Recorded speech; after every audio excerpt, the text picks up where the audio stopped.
Bismillahirrahmanirrahim. Assalamualaikum warahmatullahi wabarakatuh.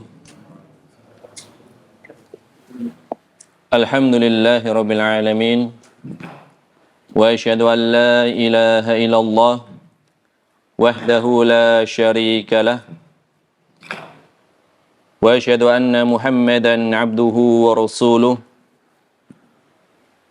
Sallallahu alaihi wa ala alihi wa sahbihi wa sallama tasliman katsira ila yaumiddin, amma ba'd. Jamaah rahimani wa rahimakumullah. Marilah kita lanjutkan kajian ilmiah kita, insyaallah taala, kajian yang membahas kitab Umdatul Ahkam min kalami khairil anam yang ditulis oleh Al-Hafidh Abdul Ghani Al-Maqdisi rahimahullah ta'ala. Beliau wafat pada tahun 600 Hijriah.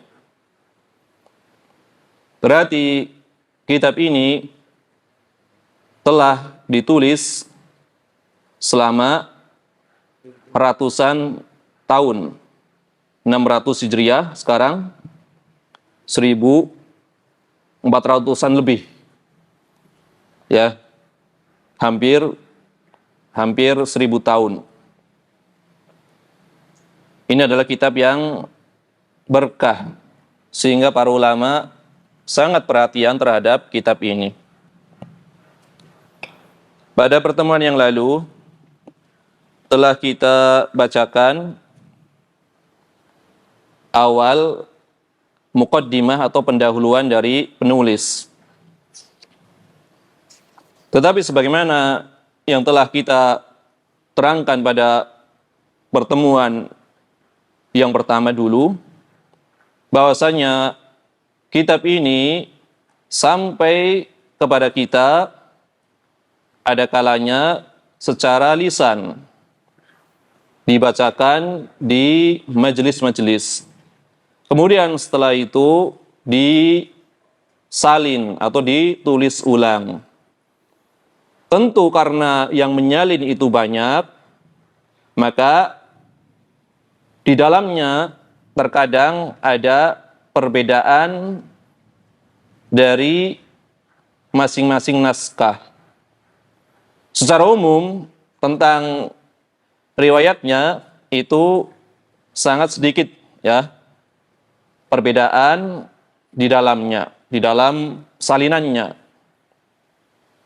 Karena secara umum hadis-hadisnya telah ada pada kitab asalnya, yaitu kitab Sahih Al-Bukhari dan Muslim. Adapun di dalam muqaddimah ini ada beberapa perbedaan.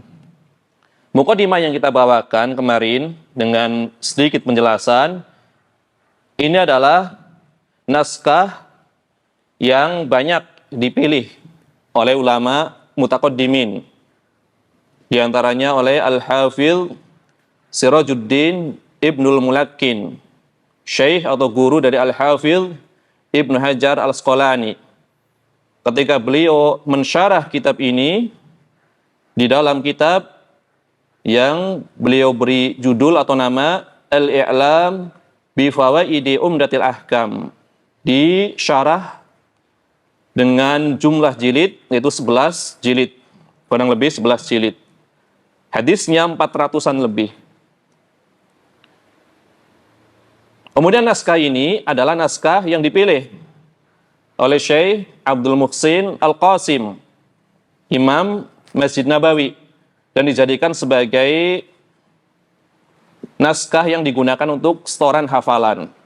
Jadi yang menghafal kitab Umdatul Ahkam pada hari ini rata-rata menggunakan naskah sebagaimana yang dipakai oleh Al-Hafidh Ibnul Mulakkin. Dan yang ada di hadapan saya adalah naskah yang sama dengan yang dipakai oleh Al-Hafidh Ibnul Mulakkin. Adapun sebagian ulama yang lain, terutama ulama kontemporer, di antaranya adalah Syekh Muhammad bin Shalih Al-Utsaimin, kemudian Syekh Abdullah Al-Bassam, menggunakan naskah yang lainnya. Ada sedikit perbedaan di dalam muqaddimahnya, yaitu setelah ucapan syahadat, kemudian ungkapan sholawatnya, sedikit ada perbedaan. Nanti akan kita terangkan, insyaallah ta'ala. Kita murojaah sedikit ya. Pada pertemuan yang lalu telah kita bawakan penjelasan dari muqaddimah ya.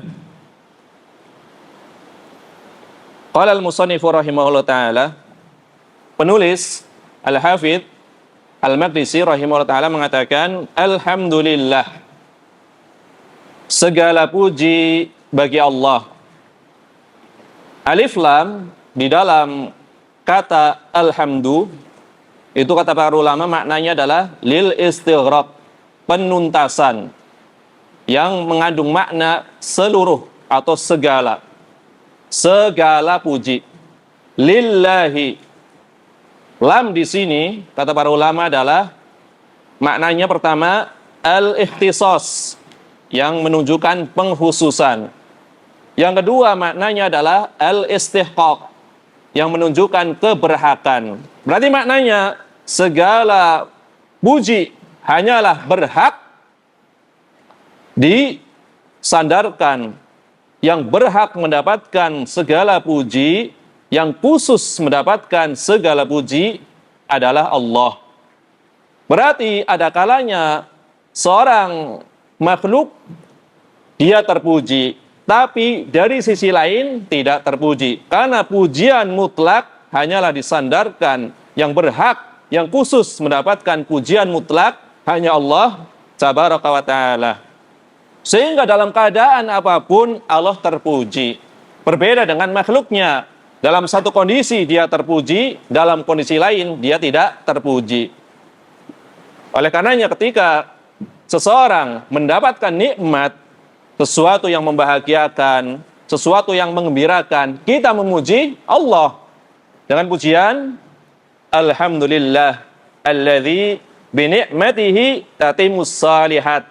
Segala puji bagi Allah yang dengannya, yang dengan karunia-Nya sempurna segala kebaikan. Ini ketika mendapatkan nikmat. Tetapi ada kalanya seorang hamba mendapatkan ujian. Dia sakit, dia kecelakaan, dia mendapatkan perkara-perkara yang tidak menyenangkan bagi urusannya.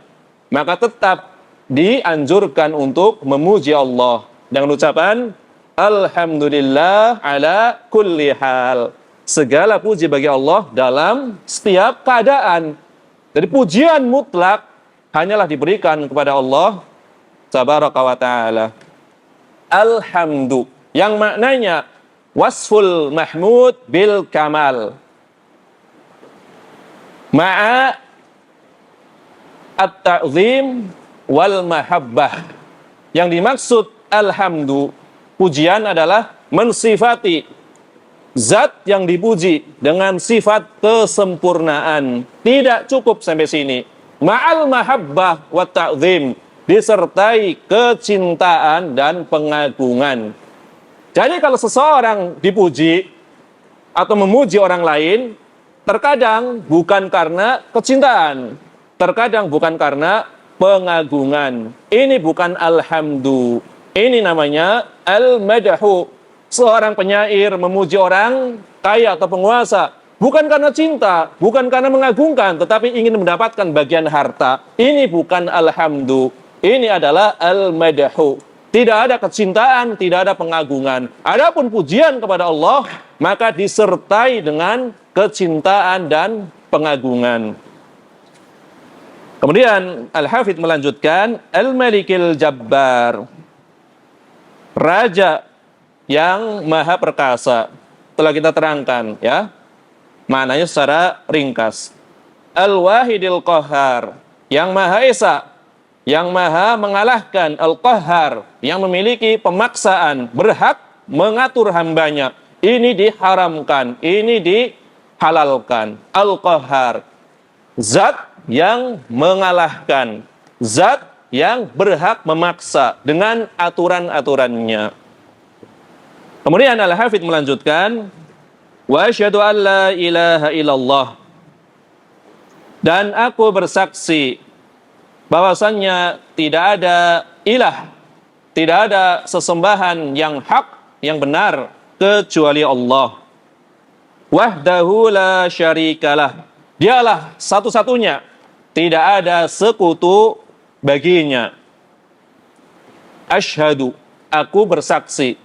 Makna bersaksi adalah mengungkapkan dengan lisan disertai keyakinan di dalam hati.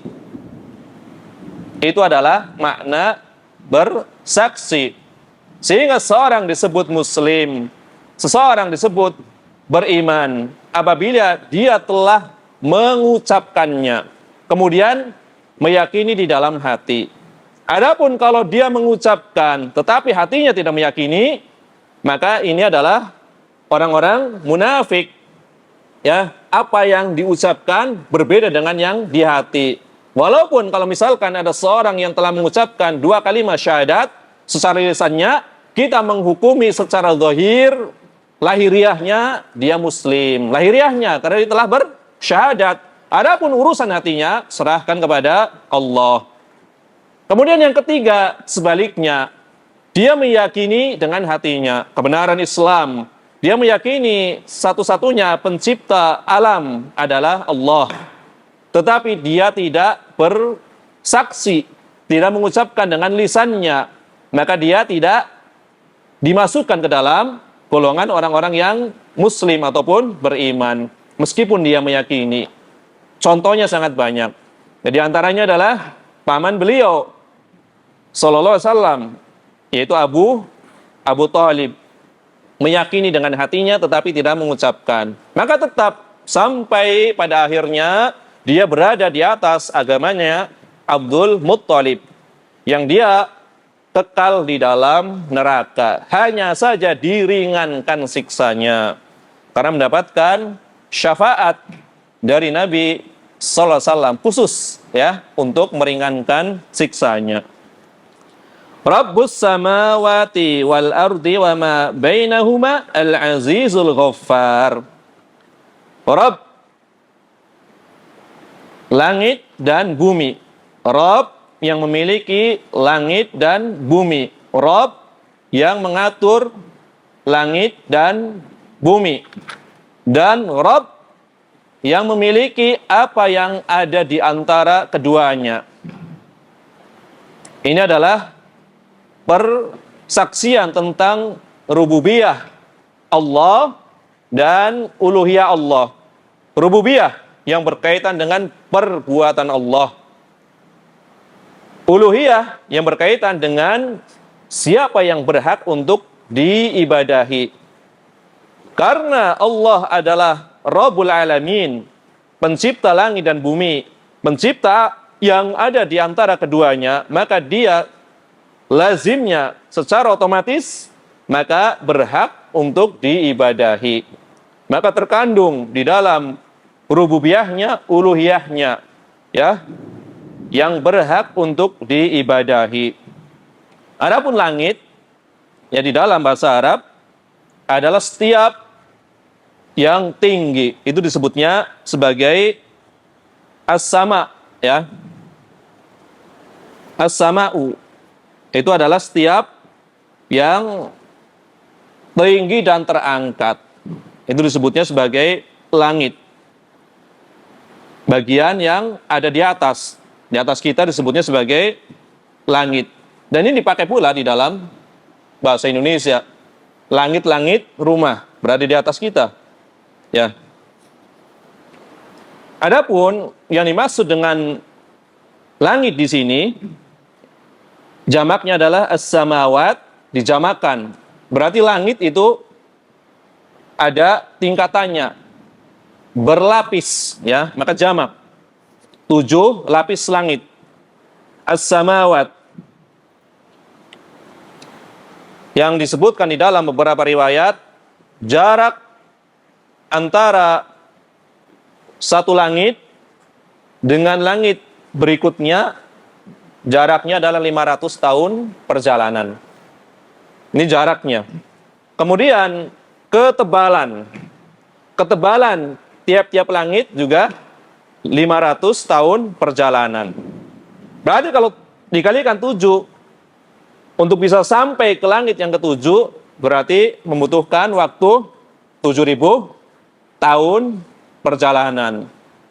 Kemudian di atas langit ketujuh ada air, ya, ada air.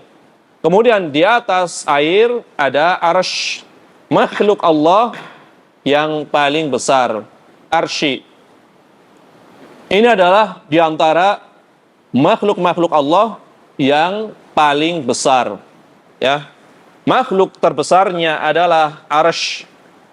Kemudian makhluk yang lainnya yang besar adalah al-kursi. Kemudian makhluk yang besar yang lainnya adalah surga. Kemudian makhluk besar yang lainnya adalah neraka. Ya. Kemudian langit dan bumi. Itu juga di antara makhluk Allah yang besar. Allah lah yang mengaturnya. Allah lah yang memilikinya. Allah lah yang menguasai makhluk yang berada di langit dan di bumi maupun makhluk yang ada di antara keduanya. Berarti menunjukkan di antara langit dan bumi itu ada makhluk yang Allah Tabaraka wa Ta'ala yang mengetahuinya. Ya. Hanya Allah Tabaraka wa Ta'ala yang mengetahuinya. Allah tidak memberikan ilmunya kepada kita, karena makhluk yang diberitahukan kepada kita di antaranya adalah manusia, ya. Kemudian jin, kemudian malaikat, hewan, kita mengetahui. Tetapi apa yang di antara keduanya, Allah tidak menerangkan ilmu tentangnya kepada kita. Tetapi kita beriman, meyakini bahwasanya Allah lah yang menguasainya, yang mengaturnya. Al-Azizul Ghaffar, Allah Maha Perkasa, Allah Maha Pengampun.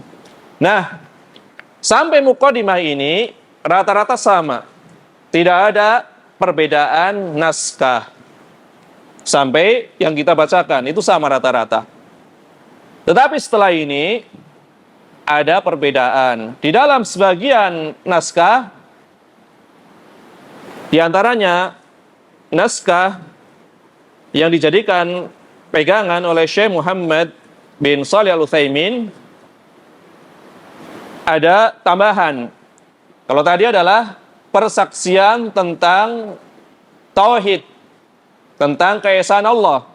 Di dalam naskah yang lain ada tambahan wa asyhadu anna Muhammadan abduhu wa rasuluhu al-Mustafa al-Mukhtar. Ya. Dan aku bersaksi bahwasanya Muhammad adalah hamba dan utusannya. Hamba dan utusannya. Jadi ada tambahan syahadat Rasul. Al-Mustafa Al-Mukhtar. Hamba yang terpilih. Hamba yang terbaik. Al-Mustafa maknanya sama dengan Al-Mukhtar dari satu sisi. Tetapi Al-Mustafa adalah diambil dari ungkapan Arab, yaitu sesuatu yang paling murninya, sesuatu yang paling baiknya, sesuatu yang paling sempurnanya. Al-Mustafa biasanya diterjemahkan yang dipilih, yang terpilih. Al-Mukhtar sebagai penafsir dari Al-Mustafa. Ini sebagian redaksi seperti ini lafaznya, tidak langsung selawat. Jadi menjelaskan tentang kerasulan dari Nabi Muhammad sallallahu alaihi wasallam. Adapun Muhammad adalah nama yang paling populer bagi Nabi kita sallallahu alaihi wasallam.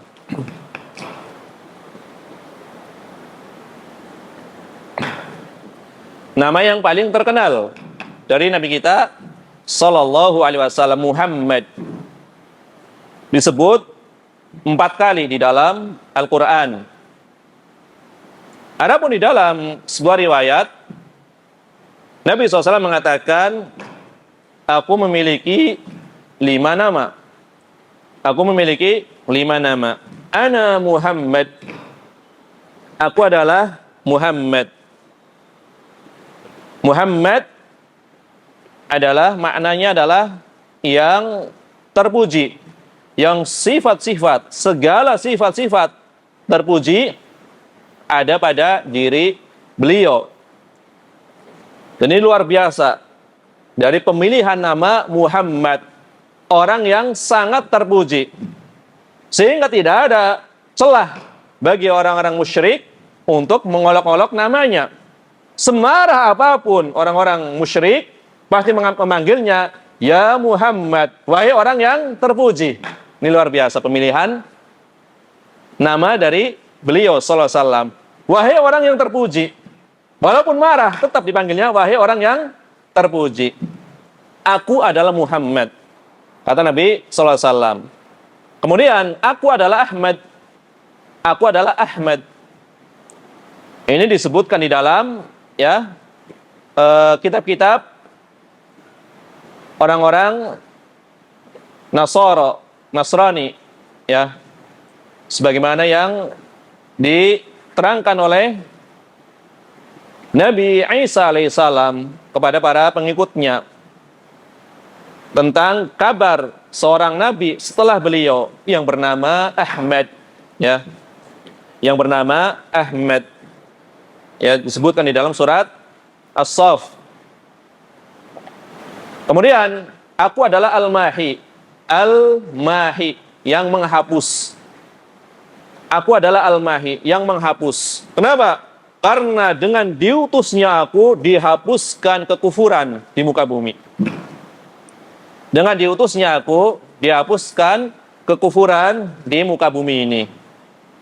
Ya. Tauhid akan dimenangkan, kesyirikan akan dikalahkan. Islam akan dimenangkan atas seluruh agama dengan diutusnya Nabi sallallahu alaihi wasallam. Sebagaimana firman Allah Ta'ala, "Walladzi arsala rasulahu bil huda wa dinil haqq liyudhhirahu 'ala ad-dini kullih walau karihal musyrikun." Dialah Allah yang telah mengutus Rasulnya dengan membawa petunjuk dan agama yang hak, agama yang benar, agar Allah menangkan agama yang benar itu atas seluruh agama, meskipun orang-orang musyrik tidak menyukainya. Ini janji dari Allah Tabaraka wa Ta'ala bahwasanya Islam akan berjaya. Islam pada akhirnya akan dimenangkan, meskipun dalam satu waktu, satu generasi Islam dikalahkan, tapi pada akhirnya akan dimenangkan. Ini janji Allah. Tentunya apabila mereka kembali kepada agama Allah, mengikuti apa yang dicontohkan oleh Rasulullah sallallahu alaihi wasallam dan para sahabatnya di dalam cara beragamanya, mereka akan dimenangkan. Ini janji Allah. Sangat banyak contohnya di dalam sejarah. Ketika mereka kembali kepada Allah, bersatu, kemudian mereka membersihkan jiwa-jiwa mereka, mengikhlaskan niat mereka ketika mereka berjihad, berperang, menghilangkan segala macam perselisihan, bersatu di atas kalimat la ilaha illallah, Allah berikan kemenangan. Begitu banyak contohnya di dalam sejarah. Adapun pada hari ini kaum muslimin sedang diuji. Mereka tidak bersatu, hatinya terpecah belah. Maka kita serukan agar kaum muslimin bersatu, kembali kepada kalimat tauhid, berjihad, berjuang dalam rangka menegakkan kalimat Allah. Itulah yang disebut dengan fi sabilillah, berjihad di jalan Allah. Kemudian Nabi melanjutkan, aku adalah al-hasyir, yang mengumpulkan. Karena nanti pada hari kiamat seluruh makhluk akan dikumpulkan di bawah kakiku di hadapan beliau sallallahu alaihi wasallam. Nanti di padang mahsyar, ya. di padang mahsyar ketika seluruh umat dikumpulkan. Para nabi juga nanti berkumpul. Yang terkenal dengan hadis asy-syafa'ah al-uzma, syafaat yang besar, hadis yang panjang. Orang-orang mendatangi para nabi, dari Nabi Adam alaihi wassalam sampai Nabi kita Muhammad sallallahu alaihi wasallam. Kepada Adam mereka mendatangi, ya Adam, wahai Adam, anta abul bashar, engkau adalah bapaknya manusia. Allah telah memuliakan engkau, yaitu Allah menciptakan engkau dengan kedua tangannya, berarti mulia.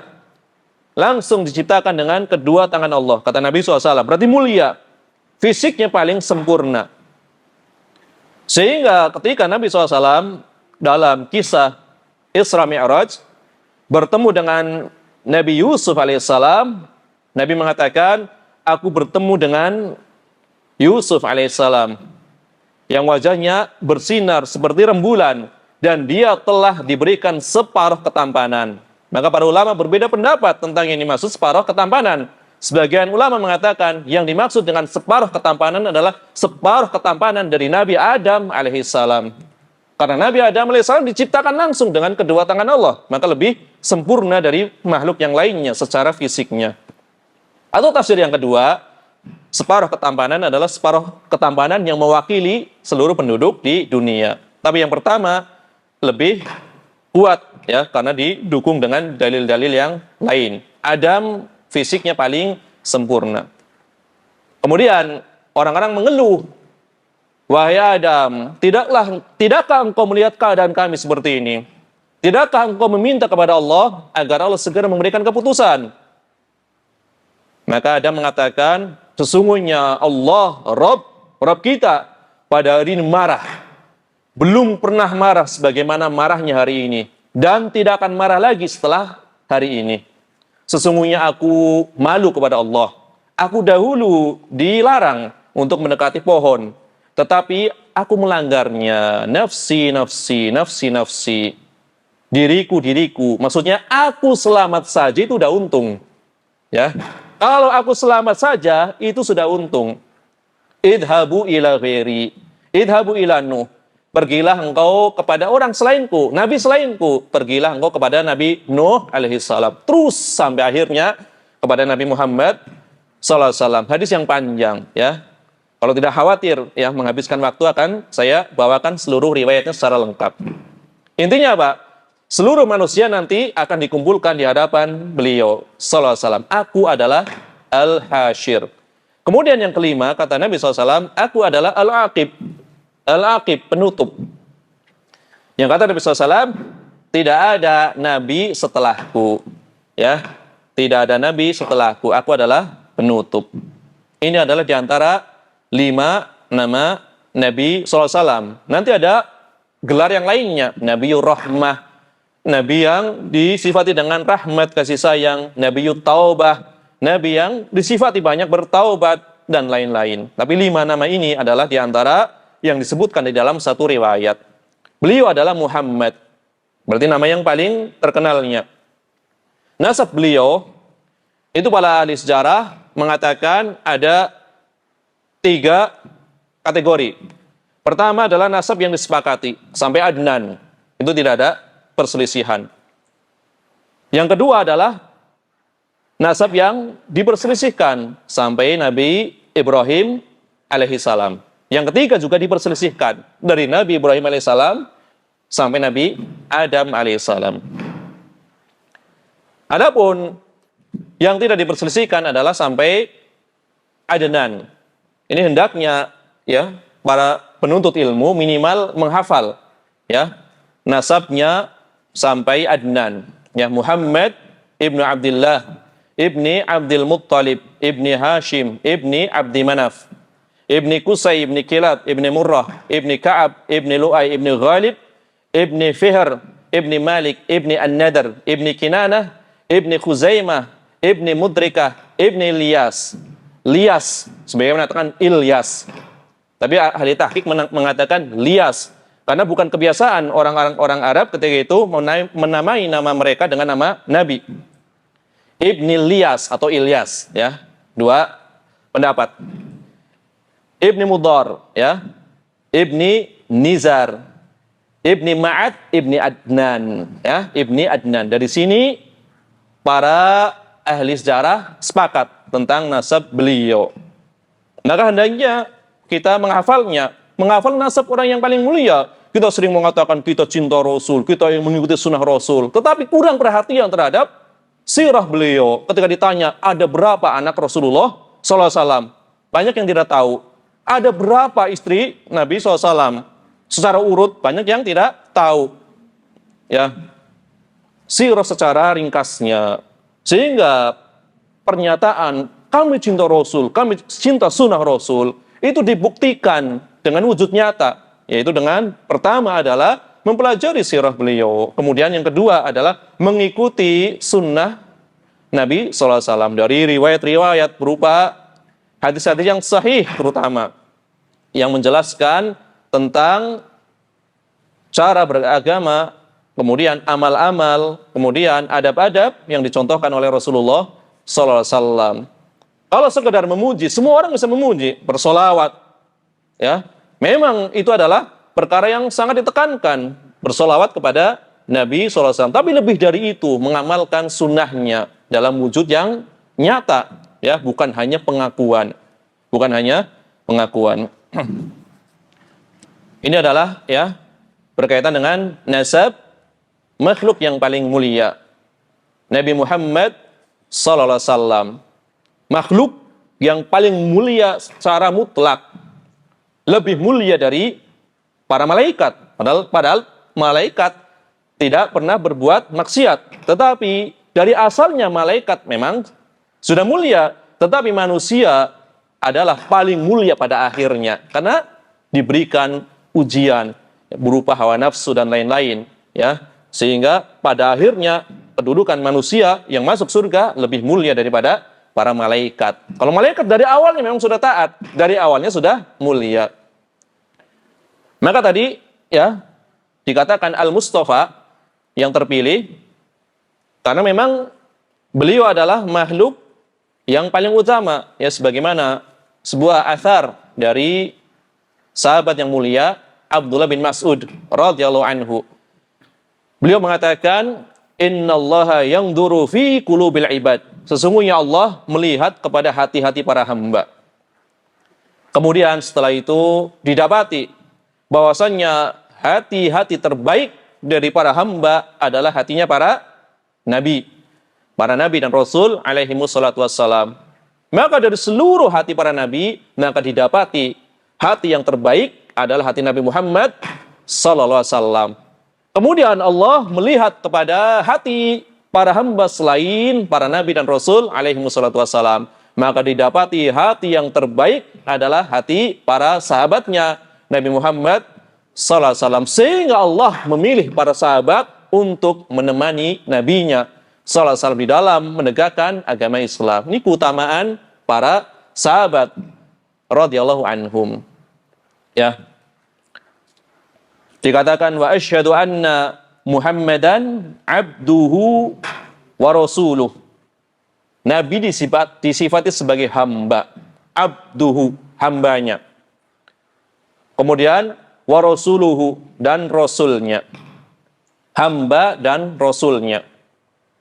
Maka Syekh Muhammad At-Tamimi di dalam kitab beliau mengatakan bahwasanya Nabi Muhammad sallallahu alaihi wasallam adalah abdun la yu'bad, seorang hamba yang tidak boleh diibadahi, seorang hamba yang tidak boleh disembah. Beliau adalah hamba. Wa rasulun la yukadzab, seorang rasul yang tidak boleh didustakan. Ya, jadi hamba yang tidak boleh disembah, dan beliau kedudukannya tinggi, yaitu rasul yang tidak boleh didustakan. Abduhu wa rasuluh, hamba dan utusannya. Maka ketika orang-orang memuji Nabi SAW dengan pujian yang sangat berlebihan, maka Nabi mengatakan, jangan kalian puji aku berlebihan, sebagaimana orang-orang Nasrani memuji Ibnu Maryam. Dia memuji Mereka kaum Nasrani ya mengangkat kedudukan Isa ibnu Maryam dari seorang hamba, seorang nabi dan rasul menjadi kedudukan yang tinggi, itu sebagai sesembahan, sebagai Tuhan. Jangan kalian memuji sebagaimana pujian orang-orang Nasoro. Katakanlah bahwasannya aku adalah hamba dan utusannya. Hamba dan utusannya. Ini sifat yang dinisbatkan kepada Nabi SAW, hamba dan rasulnya. Ya. Kemudian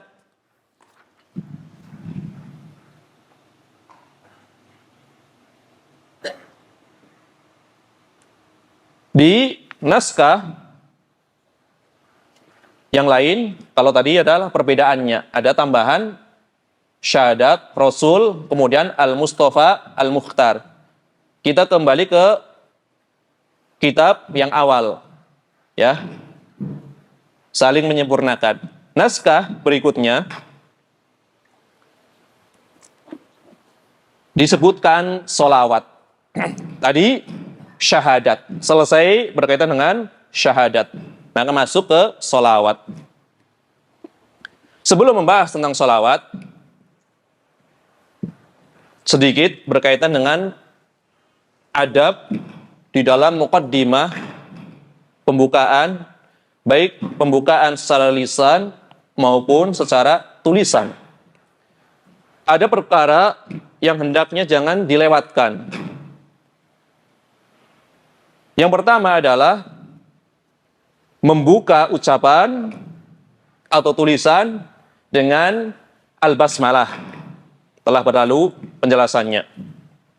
Yang kedua, membuka tulisan atau ucapan dengan hamdalah, ucapan alhamdulillah.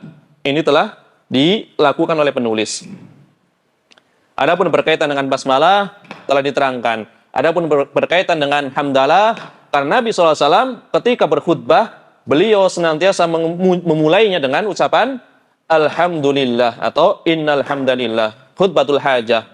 Sebagaimana yang diriwayatkan oleh Abdullah bin Mas'ud radhiyallahu anhu. Nabi SAW mengajarkan kepada kami khutbah, ya, sebagaimana mengajari kami ayat Al-Quran, khutbah untuk keperluan, membuka keperluan. Maka Nabi mengajarkan alhamdulillah, dalam riwayat lain innal hamdalillah nahmaduhu wa nasta'inuhu wa nastaghfiruh, dan seterusnya. Diajarkan kepada kami sebagaimana mengajarkan ayat Al-Quran. Maka berselisih para ulama, apakah disunahkan senantiasa membuka ucapan dengan innal hamdalillah atau tidak? Tapi yang benarnya adalah tidak disunahkan terus-menerus. Ya. Tidak disunahkan terus-menerus. Yang penting memuji Allah, alhamdulillah. Ya, dengan ucapan innal hamdalillah, itu semuanya tidak mengapa. Maka beliau Al-Hafidh membuka kitabnya dengan alhamdulillah. Berarti yang kedua adalah mengucapkan hamdalah. Yang ketiga adalah bersyahadat. Beliau telah lakukan pula wa asyhadu an la ilaha illallah wahdahu la syarikalah, bersyahadat. Jadi al-basmalah, kemudian alhamdalah, kemudian syahadat. Nah, syahadat. Maka Nabi SAW mengatakan setiap khutbah, setiap ceramah yang tidak ada di dalamnya syahadat at-tasyahud, yaitu asyhadu an la ilaha illallah, maka khutbah tersebut seperti tangan yang terkena penyakit lepra. Ya, cacat khutbahnya. Jadi yang perlu diperhatikan seperti itu, bukan masalah lafaznya harus innal hamdalillah dan seterusnya. Yang penting tidak keluar dari perkara-perkara tersebut. Ada al-basmalah, ada alhamdulillah, ada syahadat yang paling penting. Kemudian yang keempat, inilah yang akan kita bahas, bersolawat. Ya, bersolawat. Ya, ini banyak dilalaikan. Ya, banyak dilalaikan.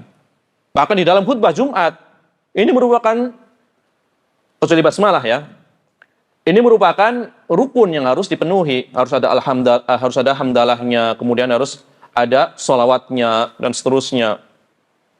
Kemudian ada wasiat takwa. Tapi intinya hamdalah dan solawat itu selalu ditekankan. Kadang kita melalaikan hal seperti ini. Ya, fokus kepada khutbatul hajah. Ternyata yang dibaca juga tidak sempurna. Khutbatul hajah adalah dari innal hamdalillah sampai ya ayyuhalladzina amanu taqullaha wa qulu qawlan sadida sampai akhir ayat. Setelah itu baru Nabi mengatakan amma ba'd. Nanti akan kita bahas apa itu amma ba'd. Ya. Al-basmalah, bismillah. Ini syiar Syafi'iyah. Al-basmalah adalah syiar dari Syafi'iyah. Madzhab Syafi'i sangat perhatian terhadap al-basmalah. Ya. Karena ini syiar di dalam madzhab Syafi'i. Sehingga sampai ada satu pernyataan yang unik. Ya. Al-Hafidz Abu Umar Yusuf ibn Abdul Bar Al-Maliki Ma'ruf Al-Andalusi atau Al-Maghribi. Ya. Seorang ulama madhab Malik. Al-Hafidz Abu Umar ibn Abdul Bar itu ma'ruf. Malik, ya. Madhabnya adalah madhab Maliki.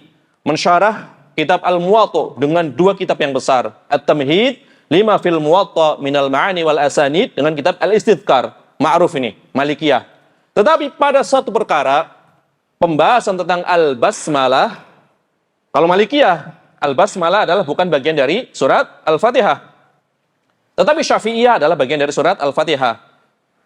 Kali ini berkaitan dengan Al-Basmalah, Al-Hafidz Ibn Abdul Bar menguatkan pendapat madhab Syafi'i. Dalam satu perkara ini, menulis kitab khusus, ya Al-Insaf, yang berkaitan dengan khilaf para ulama tentang Al-Basmalah, bagian dari surat Al-Fatihah atau bukan. Intinya, Al-Hafidz Ibn Abdul Bar, seorang yang bermadhab Maliki, malah menguatkan pendapat madhab Syafi'i dalam satu kitab khusus. Sehingga orang-orang Syafi'iyah melihat, beliau menguatkan tentang Al-Basmalah adalah bagian dari surat Al-Fatihah. Maka sebagian Syafi'iyah di dalam kitab, ya, Tobaqot mereka, memasukkan Al-Hafidz Ibn Abdul Bar sebagai ulama Syafi'iyah. Ketika ditanya, bukankah Al-Hafidz Ibn Abdul Bar adalah Malikiyah? Betul, semua orang tahu beliau Malikiyah, tapi beliau menguatkan pendapat Bismillah adalah bagian dari surat Al-Fatihah, maka kami masukkan dalam rangka menghormati beliau. Ya, berarti apa? Syiar Syafi'iyah. Syiar madhab Syafi'i Al-Basmalah. Maka sangat ditekankan. Ya. Dan sekarang ya sebagian orang itu melalaikan, ya. Jarang yang mengawali sesuatu dengan Al-Basmalah, padahal sangat ditekankan. Kullu amrin dhibalin la yubda'u fihi bi bismillahirrahmanirrahim fahuwa aqta atau abtar. Khilaf para ulama hasan atau dhaif riwayatnya. Tapi maknanya adalah sahih. Ya, berarti terpenuhi semua ini di sini. Ya, oleh Al-Hafidz Abdul Ghani Al-Maqdisi bersyahadat, ya. Kemudian kita masuk ke pembahasan sholawat, bagian keempatnya yang hendaknya dipenuhi di dalam tulisan maupun ucapan. Wa sallallahu ala nabiyil mustafa al-mukhtar wa ala alihi wa sahbihi al-athhar. Ini dalam satu redaksi. Sholawat Allah semoga tercurah atas Nabi Al-Mustafa, Nabi yang terpilih. Al-Mukhtar, terpilih, Nabi yang paling utama, yang paling baiknya. Wa ala alihi wa sahbihi al-adhar. Dan semoga salawat tercurah kepada keluarganya, kepada para sahabatnya yang suci, yang baik. Ini adalah ungkapan salawat yang dibawakan oleh Al-Hafidz Abdul Ghani Al-Maqdisi. Di sini beliau hanya bersolawat. Wa sallallahu ala nabiyil mustafa. Hanya bersolawat. Ya. Padahal di dalam Al-Quran surat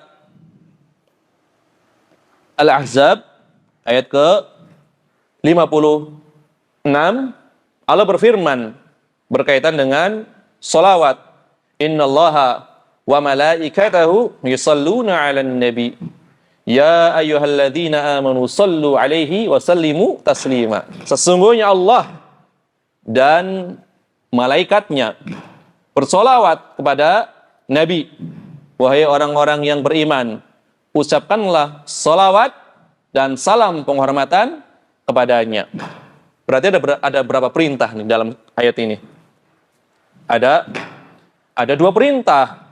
Perintah bersolawat kepada Nabi dan perintah mengucapkan salam kepada Nabi. Di sini Al-Hafidz hanya bersolawat saja. wa sallallahu ala nabiyil mustafa. Semoga salawat tercurah kepada nabi yang terpilih, yang mulia. Ya, akan kita bahas. Pertama berkaitan dengan makna salawat. Makna salawat. Allah bersolawat, malaikat bersolawat, orang-orang beriman bersolawat. Apa itu makna solawat? Banyak dari para penulis, para ulama, ketika mereka mensyarah kitab, menjelaskan ya mutun, redaksi-redaksi kitab, baik kitab fikih, kitab hadis, ataupun kitab-kitab ilmu yang lainnya, mereka mengatakan solawat dari Allah maknanya adalah rahmat. Banyak para ulama mengatakan seperti itu. Salawat dari malaikat maksudnya adalah istighfar, permohonan atau permintaan ampun. Salawat dari anak Adam, manusia, maksudnya adalah doa kebaikan. Doa kebaikan. Ini banyak para ulama ketika mensyarah kitab, bagi antum yang mungkin pernah belajar di suatu ma'had atau di pesantren, pasti ketika membahas kitab, akan dibahas satu persatu, masuk pada pembahasan salawat. Makna salawat itu apa? Rata-rata mengatakan tadi, dari Allah maknanya adalah rahmat, dari malaikat maknanya adalah istighfar, dari anak Adam maknanya adalah doa yang baik. Tetapi pendapat ini, kata sebagian ulama, perlu ditinjau ulang. Perlu ditinjau ulang. Kalau dikatakan salawat dari Allah maknanya adalah rahmat, bagaimana menyikapi firman Allah Ta'ala di dalam surat Al-Baqarah?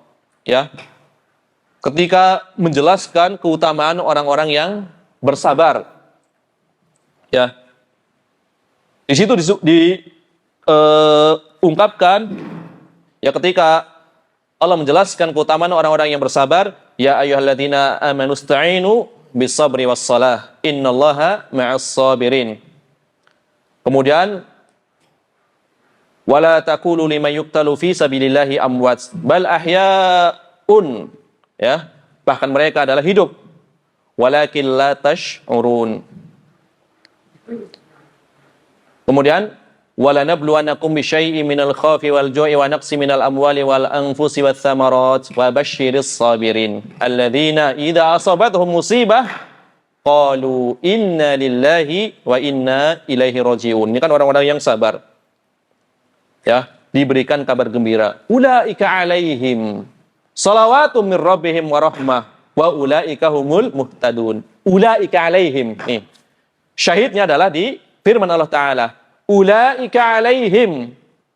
Mereka itulah, bagi mereka itulah salawatum mir rabbihim. Salawat dari Rabb mereka. Wa rahmah, dan rahmat dari Rabb mereka. Wa ulaika humul muhtadun. Mereka lah orang-orang yang mendapatkan petunjuk. Di sini disebutkan solawat dan rahmat. Berarti ada apa?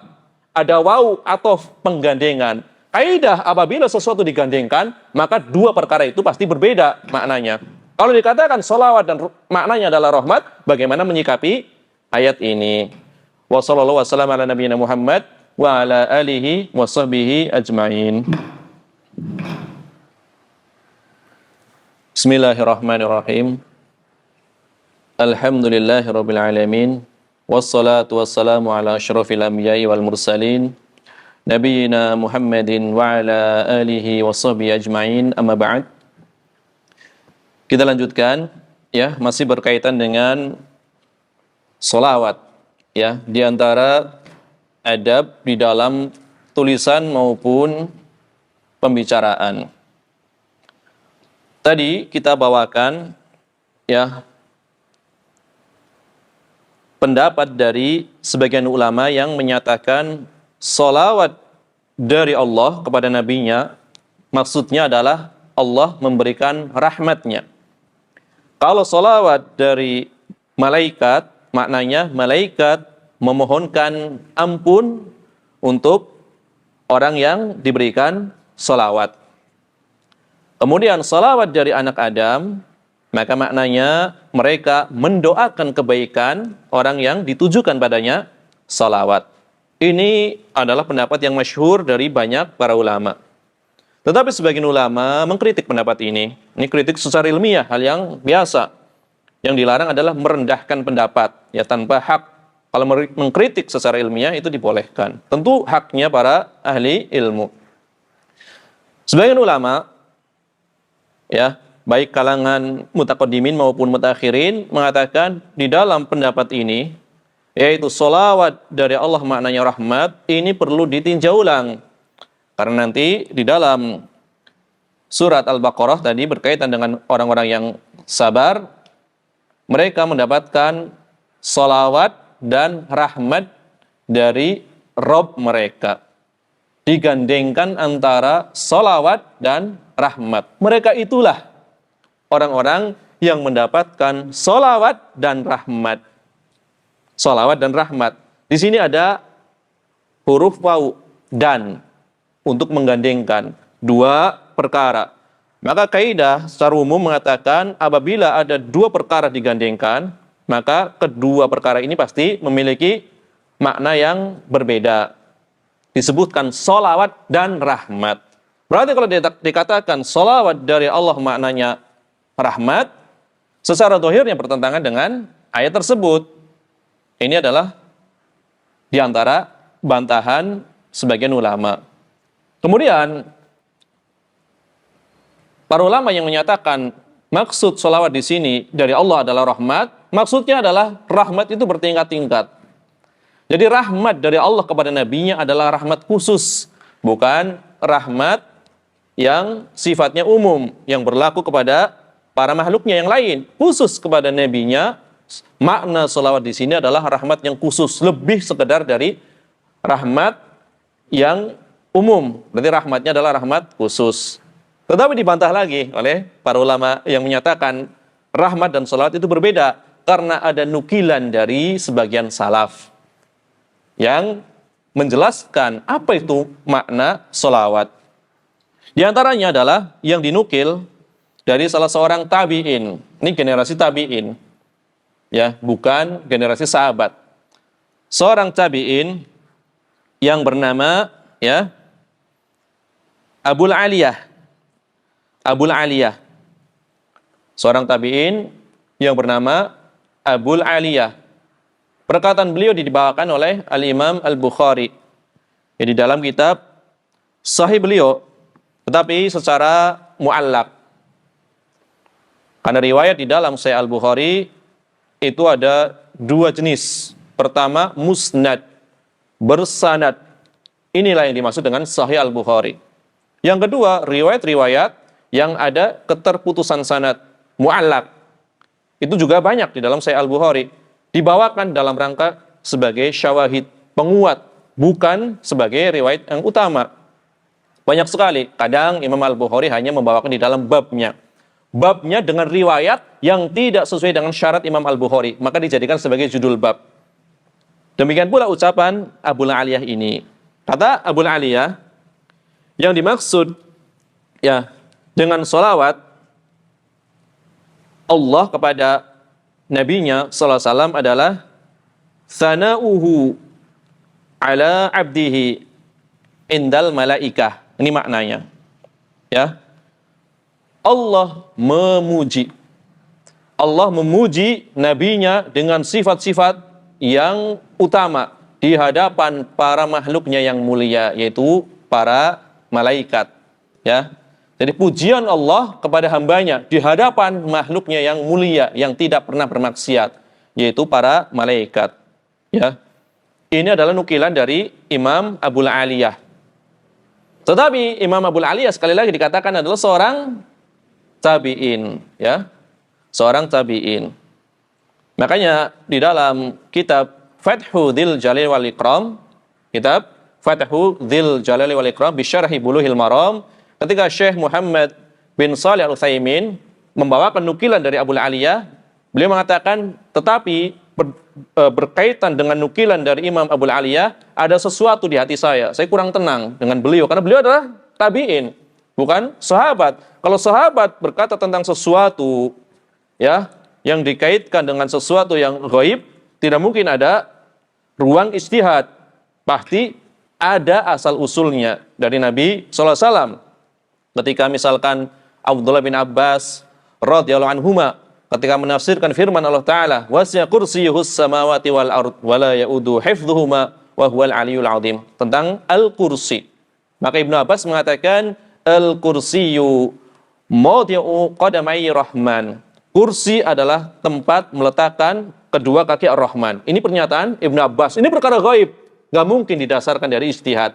Walaupun tidak menyandarkan kepada Nabi SAW, pasti ada asal usulnya. Karena yang gaib tidak mungkin ya didasarkan pada penalaran seseorang, kecuali ada sumbernya dari wahyu.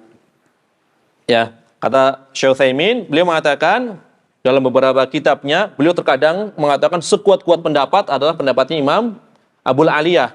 Yang dimaksud dengan salawat dari Allah adalah Allah memuji hambanya di hadapan makhluknya yang mulia, yaitu para malaikat. Tapi dalam beberapa kitab yang lainnya, beliau ragu. Ya, beliau ragu. Kadang menguatkan ini sekuat-kuat pendapat dari Abul Aliyah, kadang beliau mengatakan ada keraguan di dalam hatiku. Yang jelas, salawat adalah kalau dikatakan sebagai rahmat, maka rahmat yang khusus. Yaitu adalah pendapat banyak ya dari para ulama. Kebanyakan jumhur ulama pensyarah kitab mengatakan salawat dari Allah maknanya adalah rahmat. Ya, berarti ada perselisihan ya sedikit di kalangan berkaitan dengan makna salawat. Kemudian di sini Al-Hafidz Abdul Ghani Al-Maqdisi mengatakan wa sallallahu ala nabiyil mustafa. Beliau hanya mencukupkan dengan apa? Salawat. Padahal yang dimaui apa? Dua perkara. Salawat dan salam. Salawat dan salam. Beliau hanya bersolawat. Maka sebagian ulama diantaranya adalah Al-Imam An-Nawawi. Al-Imam An-Nawawi di dalam kitab Al-Minhaj. Ya, kitab Al-Minhaj bi syarhi Sahih Muslim Ibn Al-Hajjaj, di dalam muqaddimah Imam Muslim. Karena Imam Muslim di dalam muqaddimahnya, jadi muqaddimah yang sangat panjang.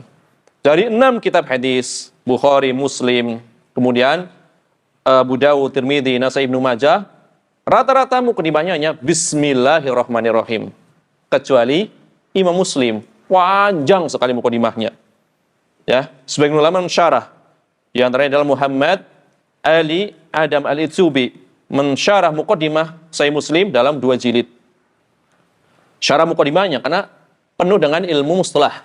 Nah, di dalam muqaddimahnya ketika Imam Muslim membuka kitabnya masuk kepada pembahasan sholawat atau mengungkapkan sholawat, beliau hanya mencukupkan dengan bersolawat tanpa salam, tanpa ada ucapan salam. Kalau salam kan misalkan Allahumma sholli wa sallim atau sallallahu alaihi wasallama, berarti sholawat dan salam digabungkan. Maka pensyarah Al-Imam An-Nawawi rahimahullah ta'ala mengatakan ini ada sesuatu yang kurang, kata Imam An-Nawawi. Imam Muslim hanya mencukupkan dengan sholawat, padahal yang dituntut adalah 2 perkara. Ya, karena Allah berfirman tadi, ya ayyuhalladzina amanu sallu alaihi wa sallimu taslima. Ya. Hendaknya digabungkan antara sholawat dan salam. Maka sebagian ulama mengatakan makruh. Sebagian ulama mengatakan apa? Makruh. Yang antara Al-Imam An-Nawawi. Tetapi ulama yang lainnya mengatakan mencukupkan dengan sholawat tidaklah makruh. Ya, ini sebagaimana diterangkan oleh Imam Al-Qadi Alauddin Ali Ibn Sulaiman Al-Mardawi dalam beberapa kitab beliau.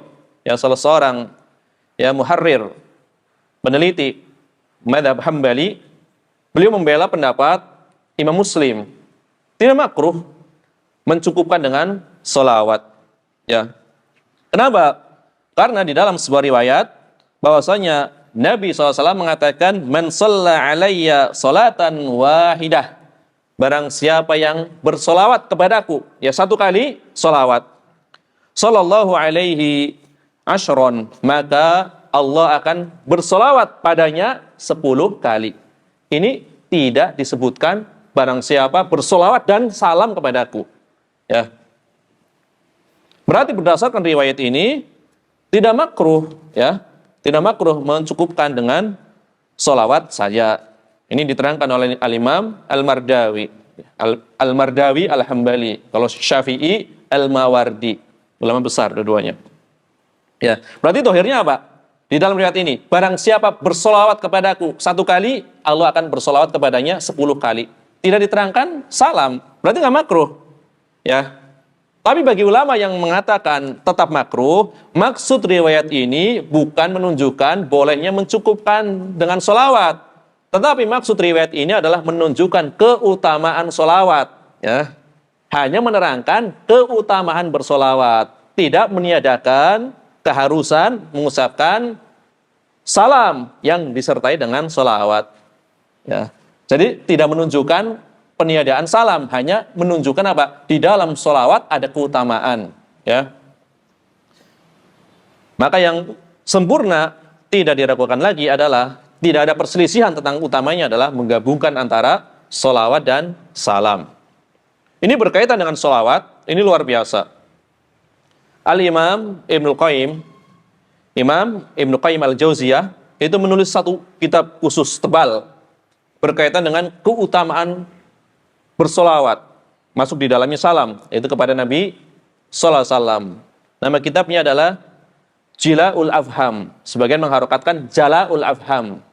Ya, nama kitab yang menjelaskan tentang fadilah atau keutamaan bersolawat. Satu kitab khusus tentang keutamaan solawat dibahas tuntas. Karena Al-Imam Ibnul Qayyim ketika beliau membahas suatu permasalahan, beliau memanjangkan tangannya. Ya. Kebiasaan beliau, satu permasalahan dipanjangkan. Tafsir Iyyaka na'budu wa iyyaka nasta'in jadi 4 jilid dengan nama kitab Madarijus Salikin. Ya, Iyyaka na'budu wa iyyaka nasta'in. Memanjangkan tangannya. Maksudnya beliau mencurahkan seluruh ilmunya di dalam karyanya. Ketika membahas tentang keutamaan ilmu, ya, berapa sisi keutamaan ilmu, beliau menulis 4 jilid dengan nama kitab Miftah Daris Sa'adah tentang keutamaan ilmu. Sehingga ketika ada satu permasalahan di dalam kitab Zadul Ma'ad fi Hadyi Khairil Ibad, bab tentang sifat solat, cara solat. Di situ Al-Imam Ibnul Qayyim menguatkan pendapat jumhur atau mayoritas ulama bahwasanya yang lebih tepat riwayatnya adalah ketika akan sujud mendahulukan lutut baru tangan. Maka dipanjangkan pembahasannya dengan hujah yang sangat kuat. Sehingga Syekh Al-Albani di dalam sifat salat Nabi mengatakan, karena Ibnul Qayyim memanjangkan pembahasan ini dalam Zadul Ma'ad, saya pun panjangkan pantahannya di dalam kitab sifat salat. Saling pantai ilmiah. Ya. Jadi ini menunjukkan apa? Imam Ibnul Qayyim ketika membahas suatu permasalahan, beliau ya secara totalitas membahasnya. Maka masalah solawat bagi yang ingin mengetahui tentang keutamaannya, sirah atau ungkapannya, maka silahkan merujuk kepada kitab Jila'ul Afham atau Jala'ul Afham. Ya, tentang keutamaan solawat terhadap Nabi alaihimus salatu wassalam. Kemudian, tadi dikatakan apa? Yang dituntut adalah menggabungkan antara solawat dan salam. Terus kalau ada yang bertanya, misalkan, bagaimana engkau menjawab perkataan orang-orang? Yaitu ketika Nabi SAW menjelaskan atau memerintahkan solawat di dalam tasyahud, di dalam bacaan tahiyat. Kan setelah mengucapkan tasyahud, asyhadu an la ilaha illallah wa asyhadu anna Muhammadan abduhu wa rasuluh. Kan ada solawat di situ. Allahumma sholli ala Muhammad wa ala ali Muhammad.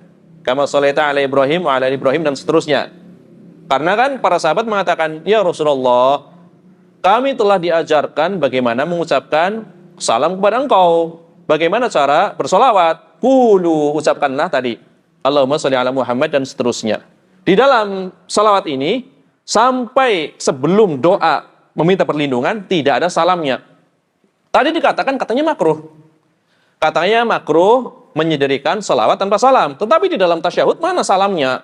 Kenapa salawat saja? Maka dijawab, karena telah didahului salam sebelum tasyahud. Ya, assalamu alayka ayuhan nabi. Kan sudah salam di depan. Ya.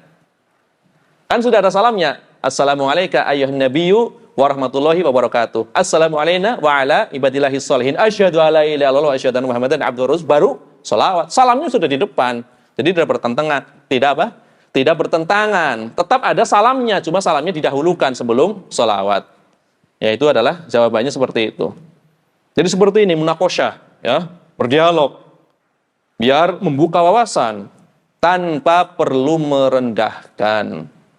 Itu boleh memilih satu pendapat, memegang dengan kokoh tanpa merendahkan pendapat lain. Dialog boleh, saling bantah secara ilmiah boleh, ya, dengan adab tentunya. Kemudian ucapan Al-Hafidh wa sallallahu ala nabiyyi al-mustafa an-nabiyyi hadi an-nabiyyi nabi.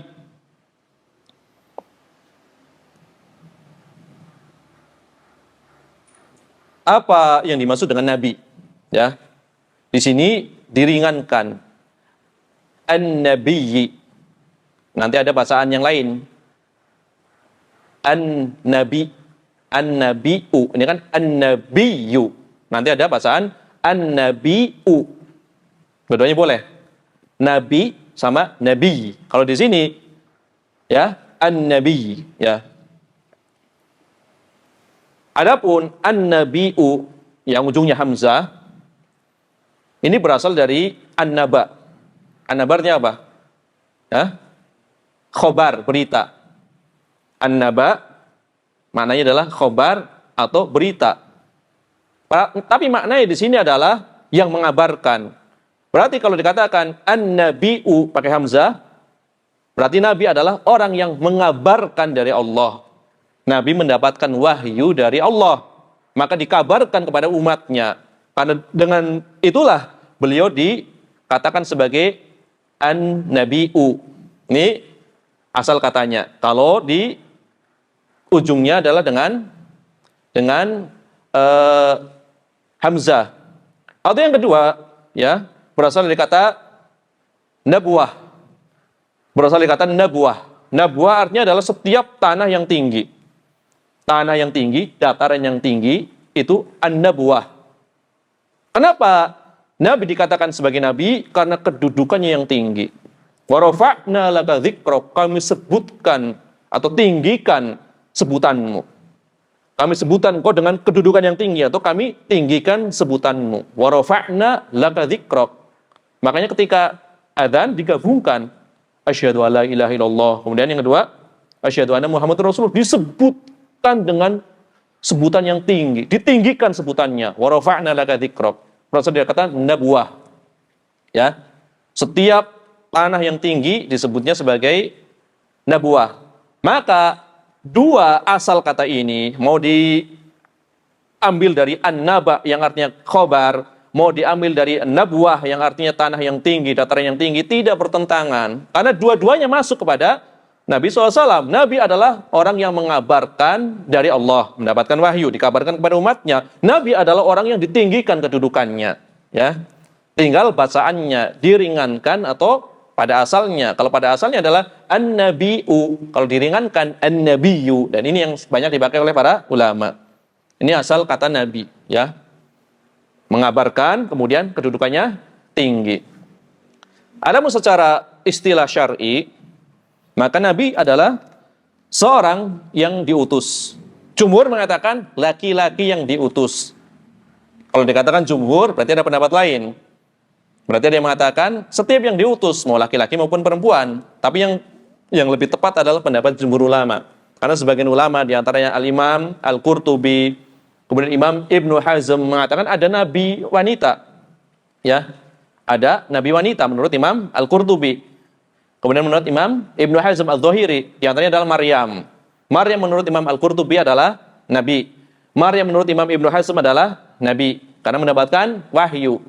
Tetapi jumhur ulama mengatakan nabi itu adalah seorang laki-laki atau setiap laki-laki yang dia diutus dengan membawa syariat Rasul sebelumnya apabila telah ada Rasul.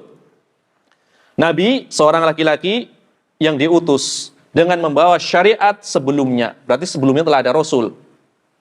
Kemudian ya, dia berdakwah kepada kaum yang telah beriman. Itu Nabi. Makanya Bani Israel asalnya beriman atau tidak ketika sudah ada Rasul? Beriman. Tetapi banyak yang melanggar perintahnya sehingga susul menyusul para nabi. Bani Israel begitu banyak nabi-nabinya tetapi syariatnya mengikuti Rasul sebelumnya. Berarti apa? Diutus kepada kaum yang telah beriman, tetapi ada beberapa perkara yang dilanggar. Jadi sebagai istilahnya mujaddid, memperbaharui, mengembalikan keadaan yang sebenarnya, mengikuti syariat yang sebenarnya. Adapun Rasul itu diutus kepada kaum yang durhaka, yang ingkar. Maka kita lihat kesudahan kaum-kaum yang tidak mentaati para Rasul biasanya binasa. Ya, kaumnya Nuh alaihissalam ditenggelamkan. Ya, kemudian siapa? Fir'aun dan mengikutnya dibinasakan, tenggelam pula. Kaumnya Nabi Hud, ya, kaum Ad dibinasakan. Kaumnya Nabi Saleh, kaum Tsamud juga dibinasakan. Tapi pertama adalah definisi Nabi adalah seorang laki-laki yang mendapatkan wahyu, ya. Tetapi Nabi itu mengikuti syariat Rasul sebelumnya yang telah diutus. Berarti kedudukan Rasul lebih apa? Lebih tinggi dari Nabi. Sedangkan Nabi kita Muhammad SAW jelas beliau disifati sebagai Nabi dan Rasul. Karena ada kalanya seorang hanya diberikan kedudukan sebagai Nabi saja, ada kalanya dua-duanya Nabi dan Rasul. Adapun secara umum, jumlah seluruh Nabi dan Rasul, jumlahnya seluruh Nabi dan Rasul adalah 124.000. Itu Nabi dan Rasul.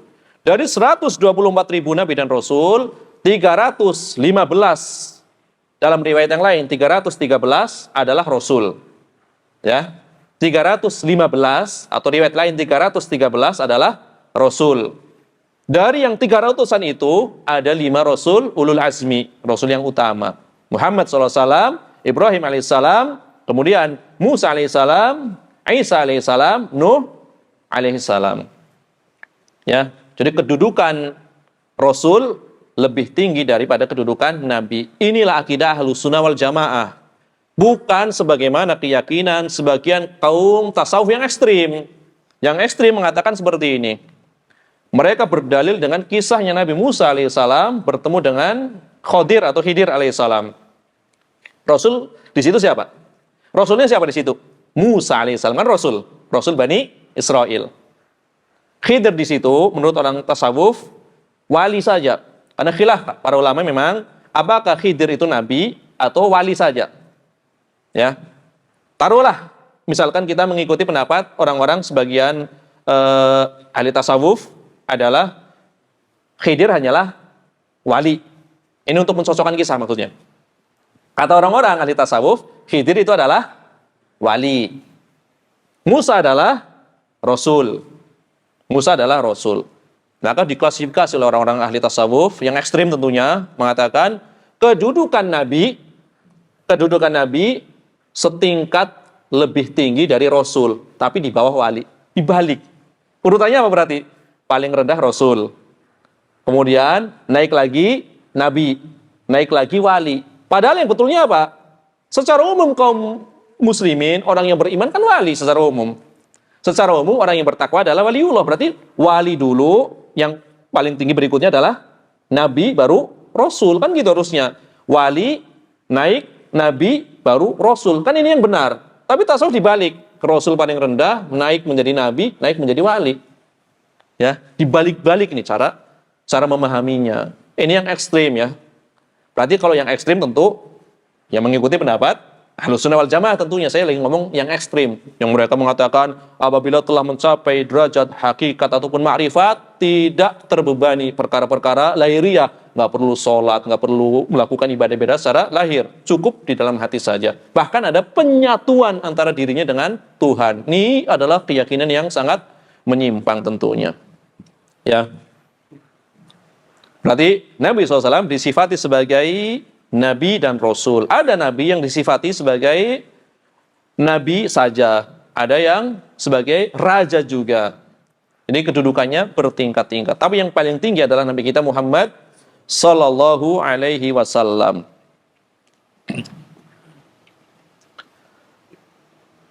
Al-Mustafa, ya. Al-Mustafa adalah al-ikhtiyar, yang terpilih. Wan Nabiyyu sallallahu alaihi wasallam akhlasul khalqi wa atyabuhum wa khairuhum. Nabi SAW adalah makhluk yang paling baiknya, makhluk yang paling sempurnanya, makhluk yang paling utamanya, maka beliau dipilih, ya. Al-Mukhtar menafsirkan makna Al-Mustafa, maknanya sama, ya. Ini adalah berkaitan dengan sholawat kepada Nabi kita Muhammad sallallahu alaihi wasallam, Al-Mustafa Al-Mukhtar, yang terbaik, yang terpilih. Kemudian tadi dikatakan berkaitan dengan salam. Sholawat telah kita bahas, salam belum dibahas. Disyariatkannya telah dibahas. Tapi apa itu makna salam? Nah, apa itu makna salam? Kita telah mengetahui makna sholawat. Allah memujinya di hadapan makhluknya yang mulia, atau rahmat Allah yang khusus. Sekarang makna salam. Kita memohon agar Nabi SAW, ya, diberikan keselamatan, ya. Maka keselamatan yang dimaksud diantaranya oleh Syekh Muhammad bin Shalih Al-Utsaimin, sholawat dan salam. Salam maknanya adalah maka selamat dari segala macam keburukan ketika telah wafatnya, telah wafat beliau. Adapun ketika beliau masih hidup, ya tentu terkena apa yang menjadi tabiatnya manusia. Kadang beliau sakit, kadang beliau terluka. Ini di dunia, perkara yang wajar.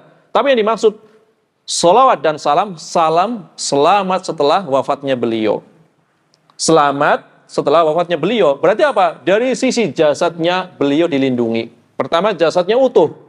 Yang kedua, apabila ada orang jahat yang ingin merusak jasad beliau, maka Allah selamatkan. Ini dikaitkan dengan apa? Jasadnya. Kan pernah ada kejadian orang yang menggali kubur Nabi SAW.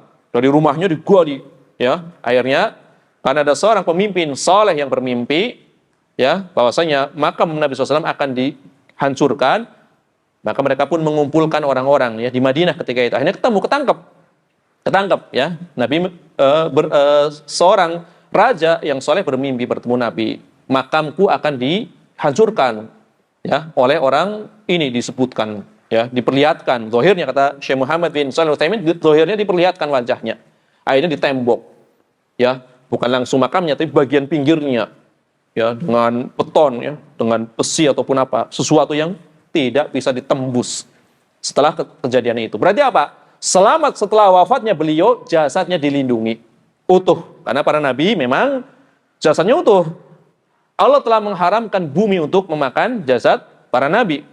Ini satu. Yang kedua, keselamatan di akhirat. Ya, keselamatan di akhirat. Makanya doanya Nabi SAW ketika orang-orang melewati sirat, Nabi mengatakan, Allahumma sallim sallim, Allahumma sallim sallim, ya Allah selamatkanlah, ya Allah selamatkanlah, ya Allah selamatkanlah. Ini adalah makna salam pada Nabi SAW.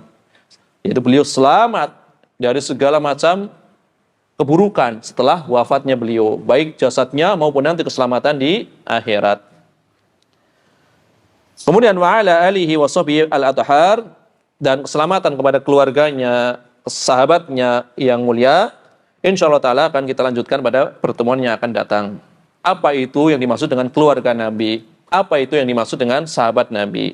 Kemudian kita masuk ke maksud dari kitab ini, amma ba'du, adapun setelah itu, ya.